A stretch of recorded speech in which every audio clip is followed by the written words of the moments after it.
Good morning, South Houston Intermediate. Today is Friday, April 9th. Reminder, next week, starting Tuesday, April 13th, we're going to have our book fair. Come help support our library and shop in person at our book fair the 13th, which is Tuesday, through the 22nd. Don't forget, the talent show is coming up on April 22nd as well. You can sign up in the cafeteria during all lunches, and you can get a ticket to watch the talent show and wear a relaxed dress. Those are going to go on sale on April the 12th. Okay, April the 12th is when those will go on sale. If you have any questions, you can see Miss Sullivan about that.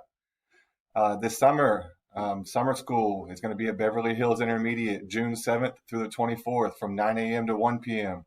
It is $65, and all classes are going to be in person. There will be no virtual students for that.